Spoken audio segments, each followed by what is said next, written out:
ka na nakontento sa pagnakaw sa asawa ko, pinatay mo pa siya! Ano? Demonyo ka! Inosente ako! Maniwala kayo lahat sa akin, hindi ko magagawa kay Celia yun! Sinungaling!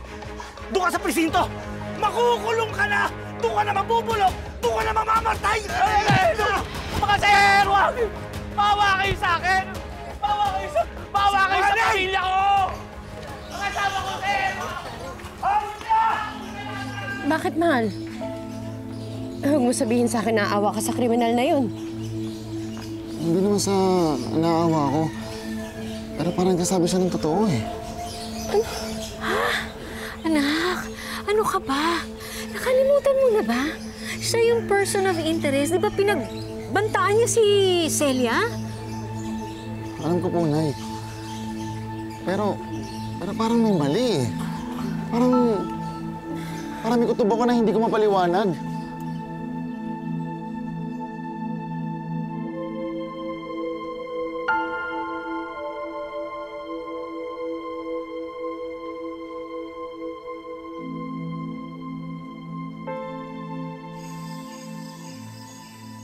Berting, makikiramay po.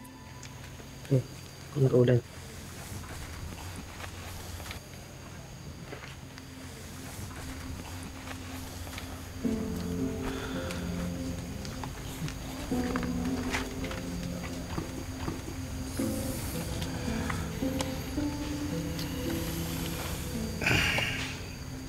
Maraming salamat sa pakikiramay mo.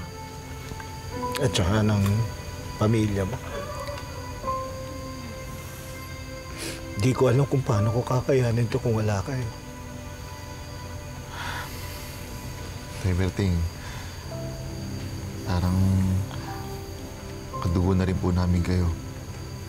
Pamilya na rin po yung turing namin sa inyo.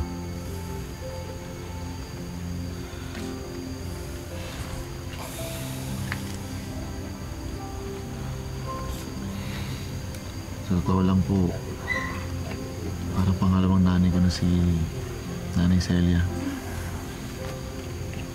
Kapag madalas na wala si Mama, siya po yung nag-aalaga sa akin.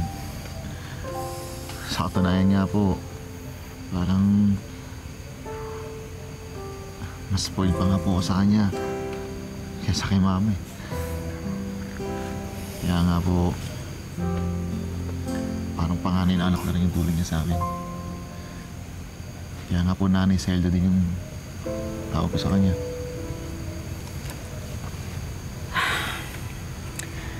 At saka, wala akong ibang mapagkakatiwalaan pagdating sa anak ko kundi si Celia. Kaya mamimiss namin ang kaibigan ko, lalo na itong buong compound, Berting. Hindi nagkamali si Celia ng desisyon na pagturing sa iyo bilang anak, bilang pamilya. Ang bait ng asawa ko.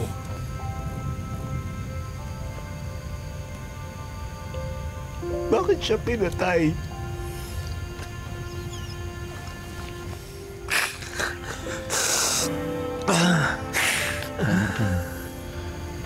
Kapag kailangan niyo ng karamay, tawagan niyo lang mo kami. Ha?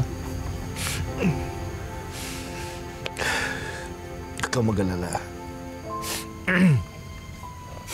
Kahit na ngayon wala na si Celia, walang magbabago. Anak pa rin ang turing sa'yo.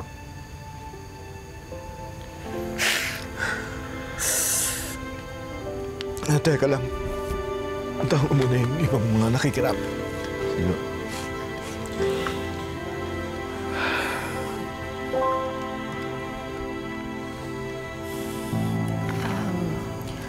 Rose, mukhang kulang na yung mga biskwit.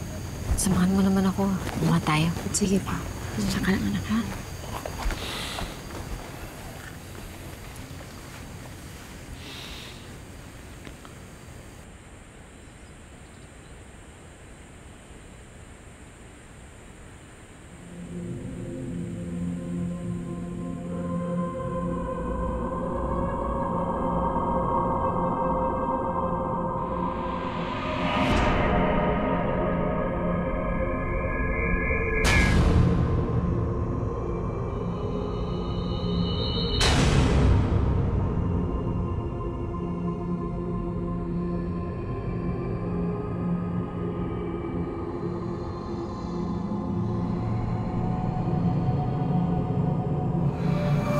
Tulungan mo ko.